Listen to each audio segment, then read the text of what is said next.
Olá a todos, é com grande alegria que chamo a todos bem-vindos para mais um estudo da palavra.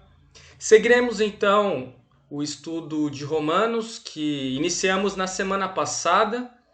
Nós chegamos até o versículo 17 do capítulo 1 e agora vamos dar continuidade. Vamos continuar no versículo 18 até o capítulo 2, versículo 29. Que todos possam ser muito bem-vindos entre nós, que possam também enviar perguntas, comentários, fiquem à vontade de fazê-lo enquanto estivermos nesta live com este estudo. Mas antes, vamos iniciar com uma oração. Querido Deus, amado Pai, pedimos a Tua bênção sobre nós, para que o Senhor possa fortalecer a nossa fé por intermédio deste estudo, do estudo da Tua Palavra. Pedimos que o Senhor abençoe a cada lar neste tempo de quarentena e que nós possamos sair deste período mais fortes na fé e especialmente também no conhecimento da Tua Palavra. Abençoe a cada um, envia o Teu Santo Espírito para iluminar as nossas mentes e que nós possamos ser edificados pelo Senhor nesta noite. É o que pedimos e agradecemos em nome de Jesus. Amém. Muito bem, então, só falando antes o título da live de hoje, do estudo de hoje, vamos falar sobre pecado. Por quê?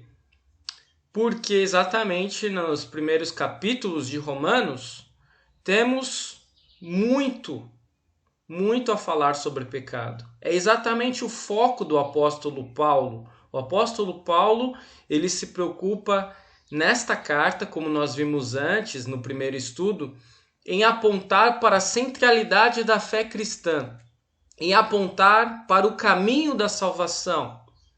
Mas como ele pode fazer isso sem falar do outro caminho, do caminho da perdição? Sem falar que sem Cristo nós estamos fadados à morte e à morte eterna. Por isso que neste momento, neste estudo, teremos um estudo assim um tanto quanto mais carregado, porque temos que passar pelos capítulos 1 e 2 e não há como ficar sem falar em pecado. É extremamente necessário. Então vocês verão com a leitura dos textos que basicamente hoje o tema é pecado.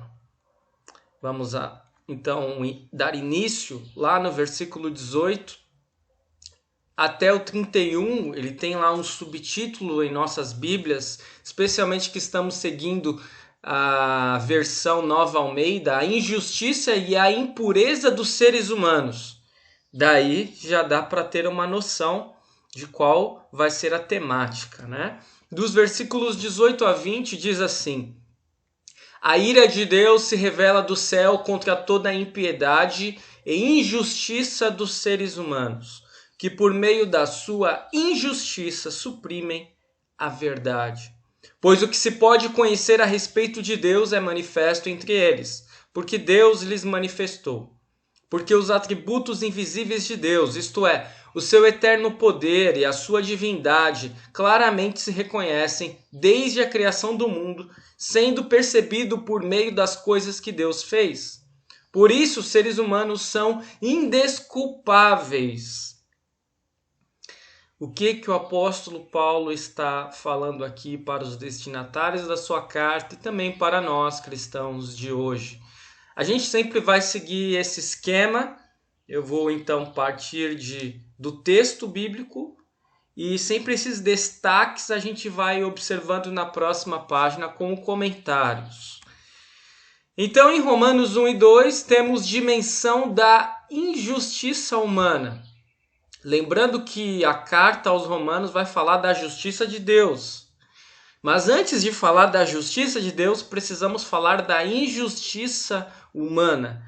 E o que é a injustiça humana, senão pecado? Precisamos falar sobre pecado. O que é pecado? Se nós observarmos na origem desta palavra lá no hebraico do Antigo Testamento, pecar é errar. É errar o alvo. Deus nos projetou, Deus nos criou, Deus nos fez com objetivos, com alvos em sua mente. E infelizmente o ser humano, desde o Éden, erra este alvo. E nós herdamos a concupiscência, a corrupção, a impureza de nossos pais lá do Éden e continuamos semeando essa concupiscência, essa impureza, esse pecado que existe no mundo, que existe em nós. E é interessante que parece que o apóstolo Paulo ele vai traçando um paralelo de quem está mais distante de Deus, ao menos no que se refere às aparências, até chegando àqueles que estão mais próximos de Deus. E vejam só como, mesmo aqueles que estão mais distantes, até aqueles que estão mais próximos, sendo seres humanos, continuarão estando no mesmo patamar. Estarão todos no mesmo nível, porque todos são pecadores. Vejamos só. Primeiro, ele vai falar sobre aqueles que estão mais distantes. Vejam só o que ele diz. As pessoas são indesculpáveis de não reconhecerem Deus, né? Como ele disse antes ali. Os seres humanos são indesculpáveis porque os atributos invisíveis de Deus, o seu eterno poder e a sua divindade claramente se reconhecem. Como nós podemos reconhecer os atributos de Deus? Na criação. Quando nós olhamos a natureza, quando nós olhamos os astros do céu, quando nós olhamos os seres vivos, os animais, os mares, o oxigênio que nós necessitamos e respiramos, tudo isso aponta para Deus, são evidências de Deus. Portanto, aqueles que preferem fechar os seus olhos para essas evidências, eles são indesculpáveis de dizerem eu não conheço a Deus. Deus está em todos esses pontos, em todas essas evidências que nós apontamos. Continuando, versículos 21 a 23, porque, tendo conhecimento de Deus, não o glorificaram como Deus, nem lhe deram graças. Pelo contrário, se tornaram nulos em seus próprios raciocínios, e o coração insensato deles se obscureceu.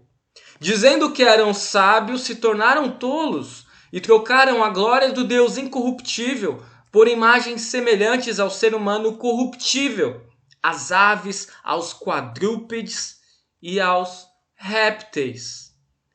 Portanto, o que muitas vezes os antigos povos pagãos faziam era olhar para as evidências da criação de Deus e, ao invés de se renderem a Deus, se renderem às criaturas e fazerem das criaturas seus deuses. Então, todos os seres humanos, o ser humano de modo geral, tem um coração que é insensato. O coração engana o ser humano. Nós seguirmos essa ideia romântica, poética, siga o seu coração, do ponto de vista teológico e bíblico, nós nos daremos muito mal se nós seguirmos o nosso coração, porque o coração humano, ele é insensato, ele é enganoso. Sábios se tornaram tolos. A fé, ela não é irracional. Todos nós que cremos por razões importantes e também não apenas de coração, não apenas de forma espiritual, mas também mentalmente cremos. Agora, se você quiser chegar a Deus única e exclusivamente pelo caminho da erudição, pelo caminho da intelectualidade, você também poderá ter problemas. Portanto, vejam só o que o apóstolo Paulo está falando aqui. Se você seguir o seu coração para chegar a Deus, você terá dificuldades. Se você seguir apenas a sua mente para chegar a Deus, você terá sérias dificuldades. Quem pensa que adorar a Deus é irracional, por vezes, adora outras coisas muito menos racionais. E isso é uma verdade, se nós observarmos o nosso mundo. Não existe ninguém neste mundo que não tenha adoração a algo ou alguém.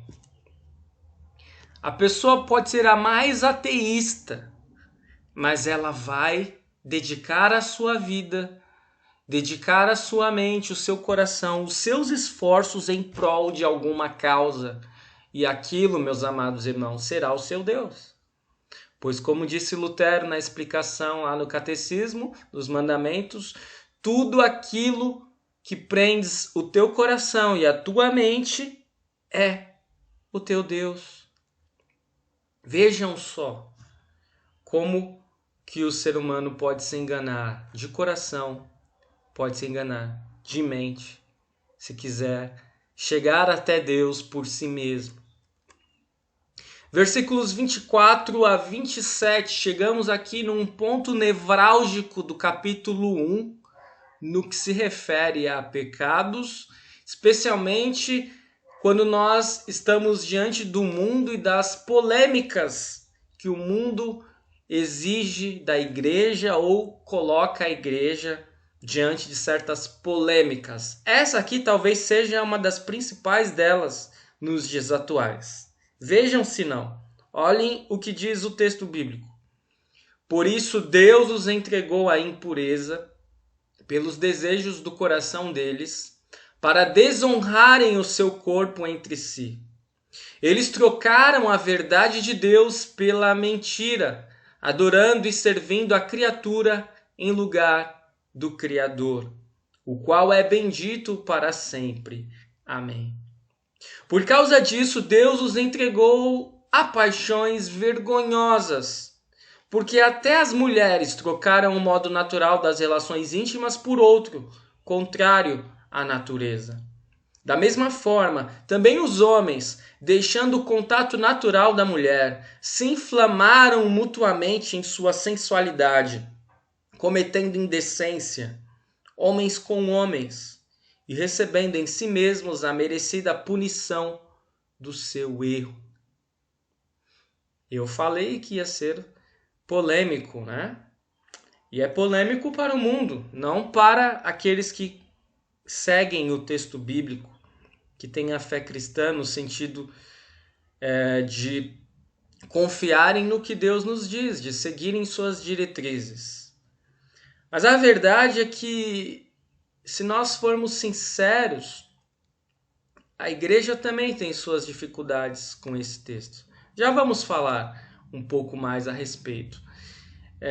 E nós temos dois problemas, dois erros crassos para nos aproximarmos destes pecados aqui referidos pelo apóstolo Paulo. Eu já vou chegar até lá, mas Deus os entregou à impureza. Talvez seja a primeira polêmica e até mais complexa que nós temos que nos deparar nesse texto. Como assim? Deus entrega as pessoas aos seus próprios desejos, à impureza? É verdade. É assim que Deus age. Embora ele não force os injustos a pecar, Deus não impede os atos pecaminosos e degradantes deles. Os seres humanos não foram criados como marionetes. Não. Desde o Éden, desde Adão e Eva, Deus dotou os seres humanos com a liberdade de escolherem, com a liberdade de o adorarem ou não. Assim como no Antigo Testamento, quando Deus endureceu o coração do faraó, que não queria libertar os israelitas, e que foi necessário 10 pragas, inclusive a última, a morte do primogênito, Deus pode entregar os seres humanos à dureza do coração deles. Adorando a criatura em lugar do Criador é uma das tentações que os seres humanos sempre estiveram diante de seus olhos, diante de seu coração, diante de sua mente. Se nós lembrarmos lá do texto do Êxodo, quando Moisés havia subido o Monte Sinai para receber as tábuas dos mandamentos, e o povo ficou ao sopé da montanha, e começaram a ficar indignados, começaram a ficar preocupados, começaram a falar, ele não vai descer mais. Passaram os dias, e aí o que o povo fez? Juntou os brincos, juntou os colares, juntou os cordões de ouro, e aí fizeram um bezerro de ouro para ser adorado. E às vezes a gente pensa assim na nossa vida, não, mas a gente não adora nenhum animal, não fazemos bezerros de ouro, estamos distantes desta espécie de idolatria. Talvez sim, daquilo que Lutero chamou de idolatria grosseira. Mas e da idolatria disfarçada? Lembre-se, tudo aquilo que prende o teu coração e a tua mente ao teu Deus. Se você acha que é mais importante o seu trabalho do que Deus, você está caindo na idolatria. Se você acha que é mais importante o dinheiro, você cai na idolatria. Se você acha que é mais importante a sua família, você cai na idolatria. Se você acha que é mais importante a sua saúde, você cai na idolatria. Isso colocando, comparando essas coisas com Deus, com a adoração a Deus. Claro que família é importante, o trabalho é importante, o dinheiro é importante, todos nós precisamos. Só que precisamos observar qual é a hierarquia, o que é mais importante. E Deus sempre deve estar acima de todas essas coisas. Mas agora entrando então naquela polêmica, especialmente com relação aos olhos do mundo, com relação às relações homoafetivas. O apóstolo Paulo vai falar em paixões vergonhosas. O apóstolo Paulo vai dizer que as relações homossexuais são contrárias à natureza.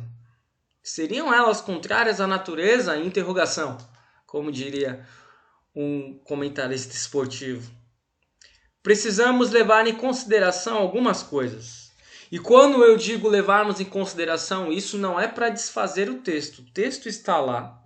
O texto permanece lá. O texto não foi anulado por nenhuma igreja, convenção ou líder espiritual. O texto continua sendo bíblico. Uma coisa que precisamos levar em consideração é o contexto da época, mas quando eu digo contexto da época, não é para dizer, então naquela época era pecado e hoje não é mais pecado. Não! Por que o apóstolo Paulo toca nesse assunto? Esse é o ponto. Porque a sociedade romana, ou por assim dizer, greco-romana, era uma sociedade perniciosa. Relações homoafetivas, especialmente lá desde a época da Grécia Antiga, eram relações que ocorriam muitas vezes. E não apenas de um homem maior ou de um homem mais velho com um homem mais velho, ou de uma mulher mais velha com uma mulher mais velha. Existiam relações pedófilas, se nós observarmos, especialmente lá na Grécia Antiga. E o povo cresceu com aquilo, se habituou àquilo, aquilo chegou até Roma e muitos concordavam com aquelas práticas. O apóstolo Paulo também descreve não apenas esses pecados, depois nós seguiremos na sequência do texto bíblico que há muitos outros pecados, e ele tem uma intenção de fazer um contraste entre as práticas humanas, entre a justiça ou a injustiça humana e a justiça de Deus. E esses pecados de relações homoafetivas, eles não são colocados acima de outros pecados. Eles estão no mesmo patamar. Assim como aqueles que estão mais distantes de Deus estão no mesmo patamar que aqueles que estão mais próximos de Deus, porque todos eles são pecadores. Isso aqui nós estamos falando do ponto de vista do pecado, não da salvação, porque aí é outra história, porque aí Deus entra na história. os pecados também estão no mesmo nível. Não existe pecadinho e pecadão. Qual o propósito de Paulo escrever não apenas os versículos, mas todo o capítulo? É que nós precisamos observar. Em resumo, o homossexualismo é condenado na Bíblia? Eis a questão. E a resposta para essa questão é sim. Qual deve ser a postura diante de uma situação real? Diante de um casal que vive em união, de forma, ao menos do ponto de vista bíblico aqui, de uma forma contrária a Deus. A postura cristã é a postura de seguir o texto bíblico, de amá-los, de estar com eles, de apontar qual é o caminho certo, mas também de falar da lei. Essa é uma postura séria que deve ser tomada. Nós não podemos compactuar com o pecado. Aceitar casais que vivem uma relação que é contrária à vontade de Deus, sem falar nada, dizendo é normal, era uma coisa da época que o apóstolo Paulo falou ali, hoje não vale mais, hoje cada um faz o que quiser, não é uma postura cristã. Assim como atacar homossexuais, ter isso como um objetivo na vida de destruí-los, de lutar contra os seus direitos civis, essas também não são posturas cristãs, de forma alguma. Então isso tem que ficar muito claro, tudo isso tem que ficar muito claro, porque nós podemos descambar aqui para certas aspirações humanas equivocadas de coibir pecados. A fé cristã, o testemunho cristão, em primeiro lugar, existe não para coibir pecados, mas para apontar aquele que perdoa os pecados, que é Cristo Jesus. Nós poderemos falar em pecados, assim como nós estamos falando aqui hoje, mas com uma grande intenção de apontar o remédio, de apontar a cura. Se nós quisermos apenas apontar pecados, nós não estamos tendo uma postura cristã, meus amados irmãos em Cristo. Nós estamos tendo uma postura hipócrita. E vocês vão observar na continuidade do texto como isso aparece de uma forma muito clara.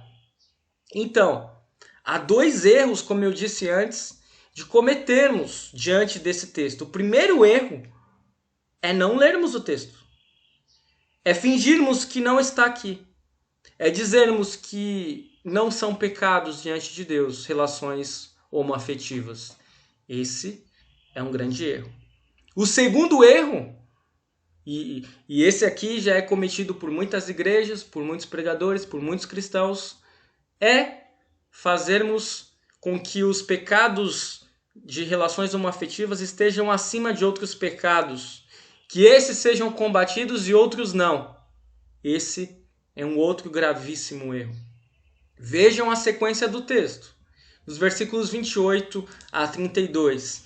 E por haverem desprezado o conhecimento de Deus, o próprio Deus os entregou a um modo de pensar reprovável para praticarem coisas que não convêm. Estão cheios de todo tipo de injustiça, perversidade, avareza e maldade. Estão cheios de inveja, homicídio, discórdia, engano e malícia. São difamadores, caluniadores, inimigos de Deus, insolentes, arrogantes, orgulhosos, inventores de males, desobedientes aos pais, insensatos, desleais, sem afeição natural e sem misericórdia. Embora conheçam a sentença de Deus, de que os que praticam tais coisas são passíveis de morte. Eles não somente as fazem, mas também aprovam os que a praticam.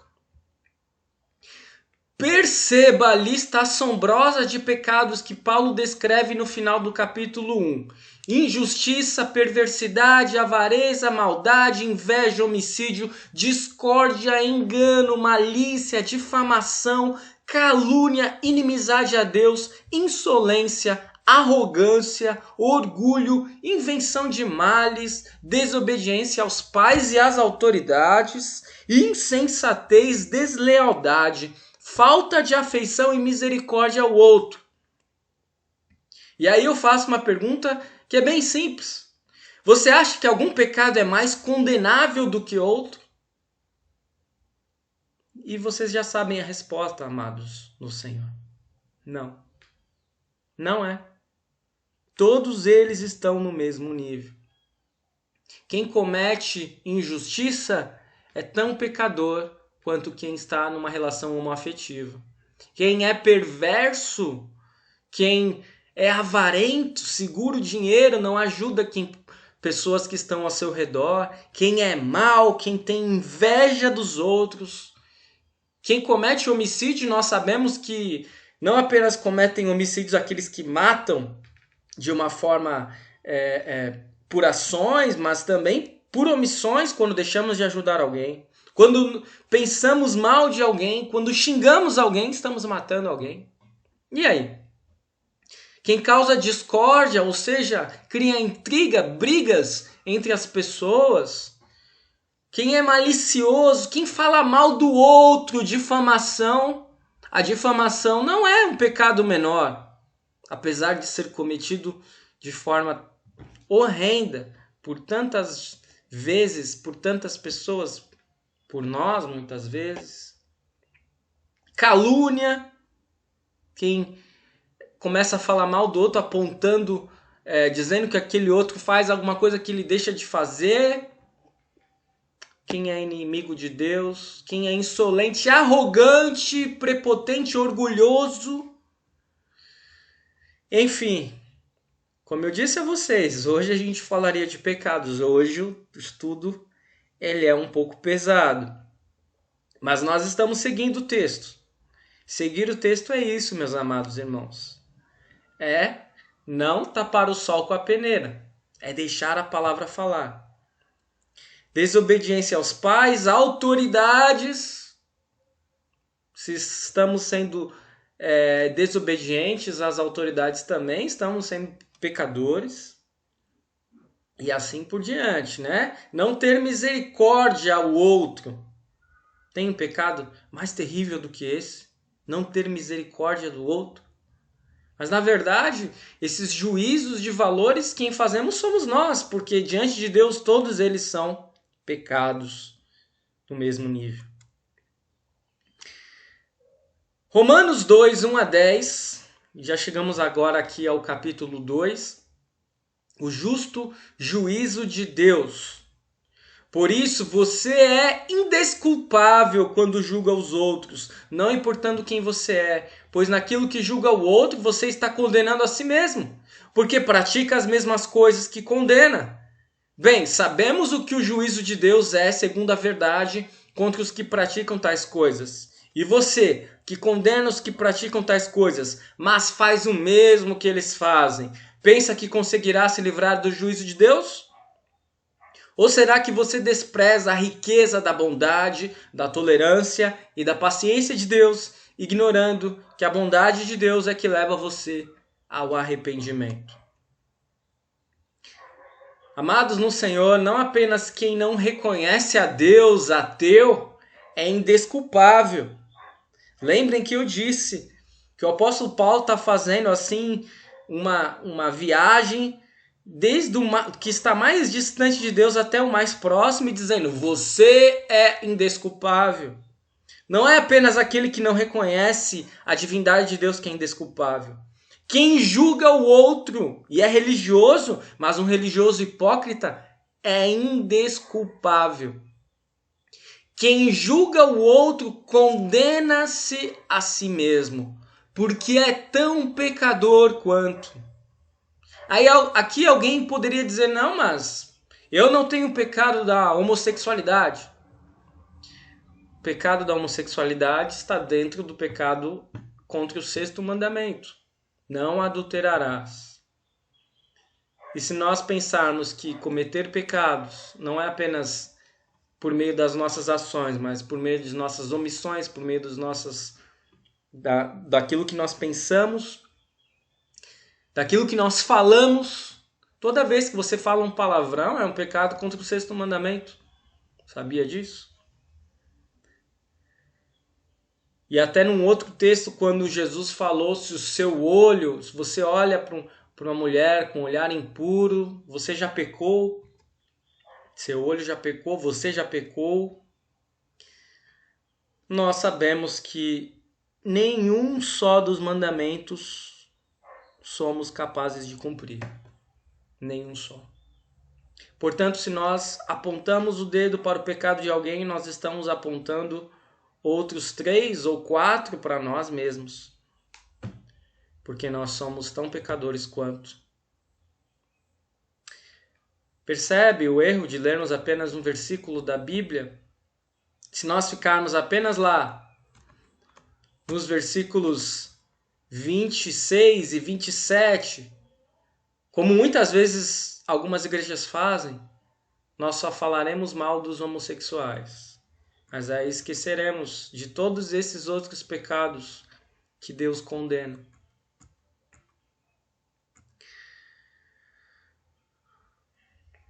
Pensa que por condenar o erro do outro poderá se livrar do juízo de Deus, mas você faz o mesmo, diz o apóstolo Paulo.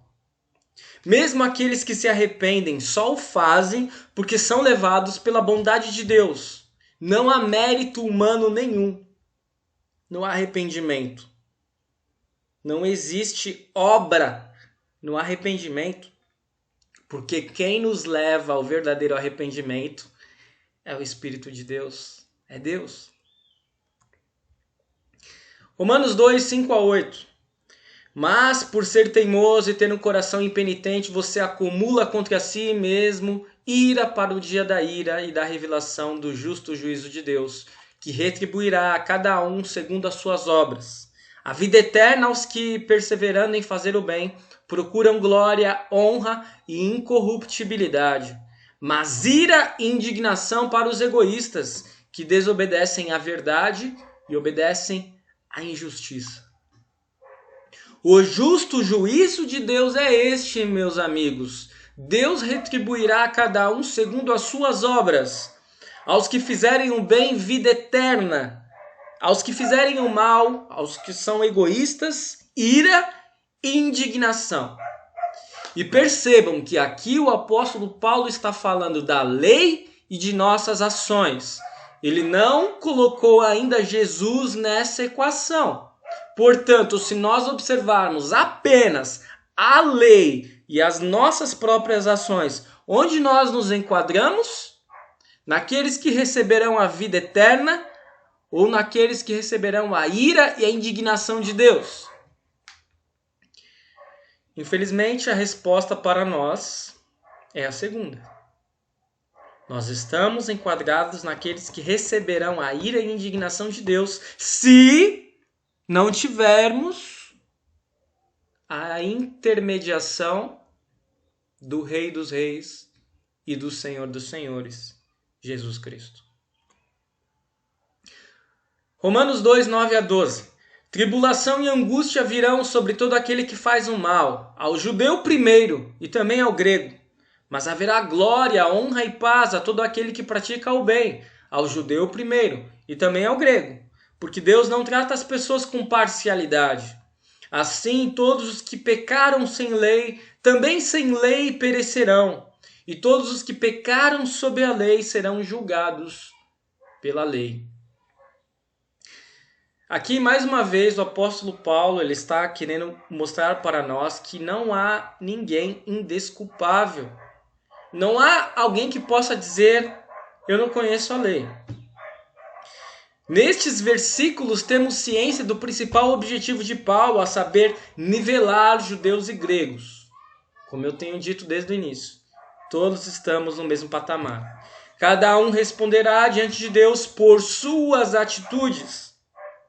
Mas e o que não tem conhecimento profundo da lei não seria injusto? Não.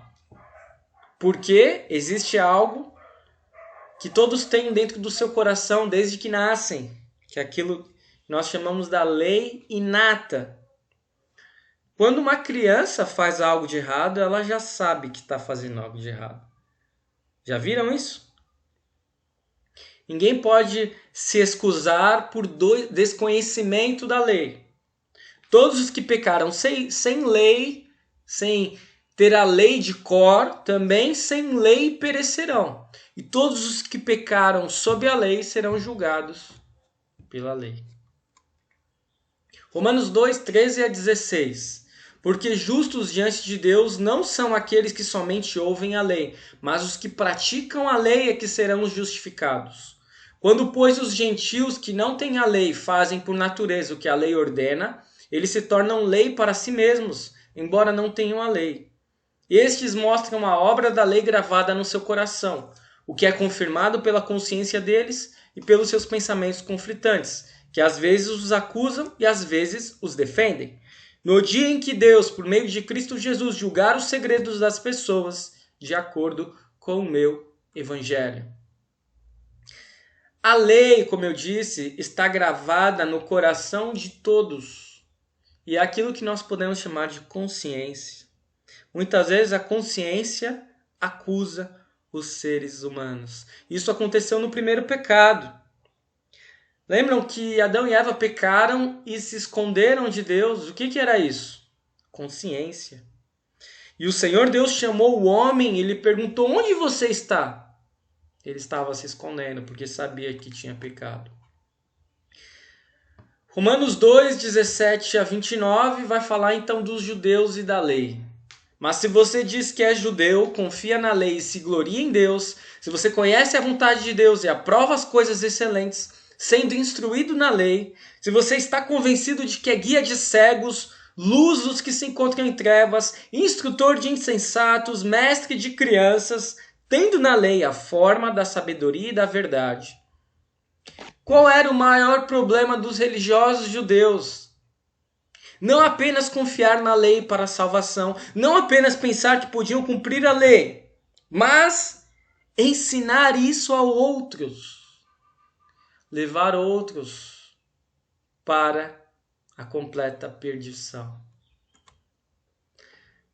Versículos 21 a 24. Você, pois, que ensina os outros, não ensina a si mesmo?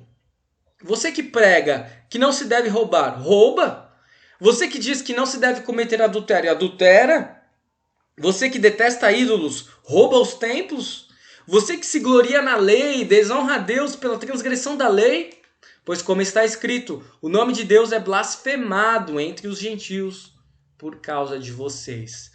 E aqui o apóstolo Paulo vai desferindo os últimos golpes, agora não naqueles que estão mais distantes de Deus, não nos gentios, nos gregos, mas agora o papo é com os judeus.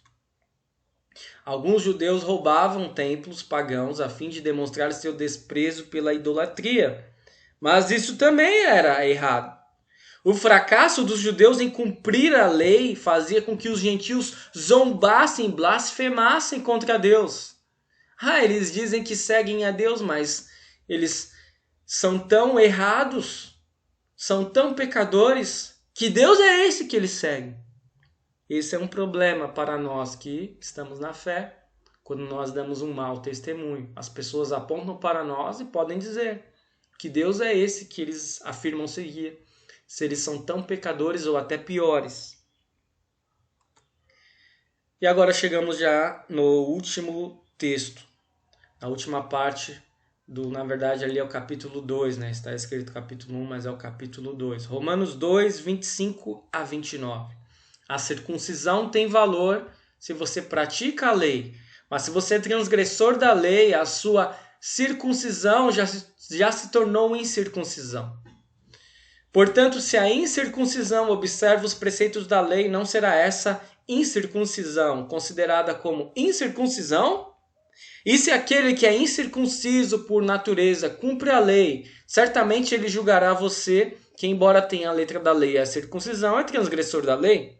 Porque não é judeu quem o é apenas exteriormente, nem é circuncisão a que é somente na carne. Porém, judeu é aquele que o é interiormente, e circuncisão é a do coração, pelo Espírito, não segundo a letra, e cujo louvor não procede de seres humanos, mas de Deus. Quando o apóstolo Paulo vai falar dos judeus, tem que falar da circuncisão, porque a circuncisão era a marca do judeu e era aquilo que eles utilizavam para se colocarem no patamar acima das outras pessoas. Eles diziam: nós somos circuncidados, vocês não são.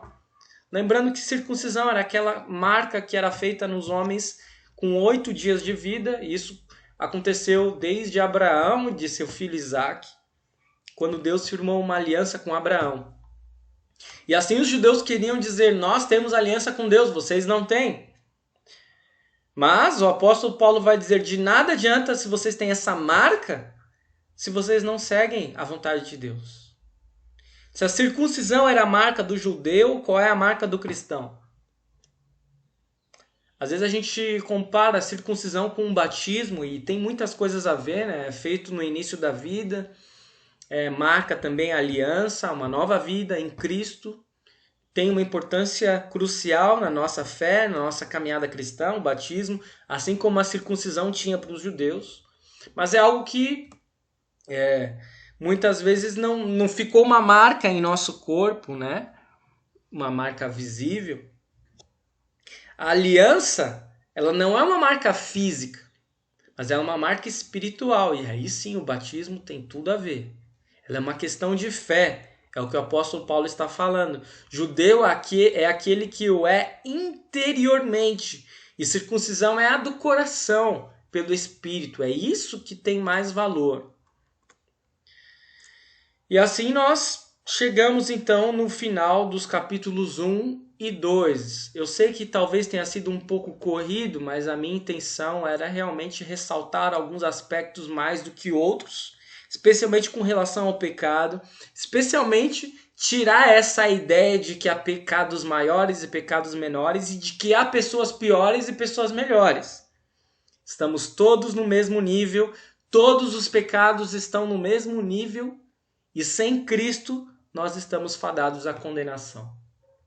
Deus é claro com relação à salvação. Pelo caminho da lei, ele exige perfeição. E aí eu pergunto para vocês, alguém pode se salvar pelo caminho da lei? E vocês já sabem a resposta, meus amados irmãos e irmãs. Não. Como devemos falar de pecado? Precisamos falar de pecado. Precisamos apontar para o texto bíblico. O que a palavra de Deus fala que é pecado, não podemos deixar de dizer que é pecado.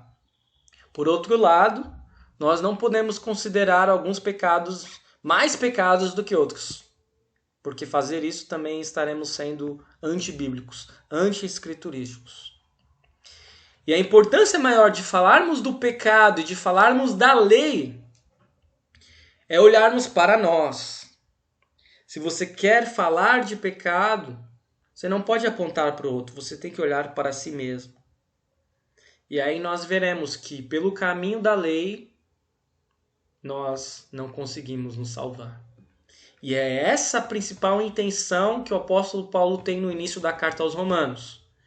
Colocar todos no mesmo nível e apontar que o caminho da lei não traz salvação. Muito bem, foi uma alegria ter vocês conosco nesta live, neste estudo. Semana que vem não teremos essa live com o estudo, porque semana que vem é Semana Santa. Então teremos um devocional na Sexta-feira Santa e também depois o culto de Páscoa. Vamos falar com Deus em oração? Querido Deus, amado Pai, confesso, Senhor, que sou pecador. Como disse o apóstolo Paulo, sou o pior dos pecadores. Só eu tenho noção dos meus pecados. Ao ler o texto de Romanos 1 e 2, vejo que o caminho da salvação pelo cumprimento da lei é impossível para mim. Mas que bom que o Senhor enviou o seu Filho para estar entre nós, cumprir a lei em nosso lugar, que nós éramos incapazes de cumprir, morrer em nosso lugar e nos salvar. Na semana que vem nós iniciamos a Semana Santa, a semana mais especial, mais importante para a nossa caminhada cristã no ano. Pedimos, Senhor, que o Senhor abençoe a cada um em seus lares nesse tempo de quarentena, a não deixarem de lembrar de que foi a obra de Cristo em nosso favor que nos livrou do castigo eterno e da distância eterna de Ti, Senhor. Que nós possamos ter uma abençoada Semana Santa que se inicia neste domingo, no Domingo de Ramos, contemplando a obra de Cristo em nosso favor, mas não apenas olhando para nós mesmos e para a nossa salvação, não sendo egocêntricos, mas olhando para o lado, olhando para aqueles que estão distantes de Ti e que estão chafurdados na lama do pecado, mas não com um olhar de juiz, com um olhar carrasco, mas com um olhar misericordioso, pois Cristo Jesus morreu não apenas por mim, não apenas pelos membros da tua igreja, mas por todos, por todo o mundo. E todos precisam saber dessa boa notícia. Por tudo isso, nós te pedimos, te agradecemos em nome de Cristo Jesus, nosso Senhor e Salvador. Amém. Muito bem, queridos e amados irmãos e irmãs em Cristo Jesus, foi um prazer ter vocês conosco nesta live. Convidamos a todos a participarem da nossa próxima live, que terá o culto de Domingo de Ramos no próximo domingo. Sei que semana passada foi sábado, mas agora, já entrando na Semana Santa, vamos seguir os dias. Teremos o culto de Domingo de Ramos, então dia 5 às 10 horas da manhã. Que todos estejam conosco mais uma vez. Tenham uma abençoada noite de descanso. Fiquem com Deus.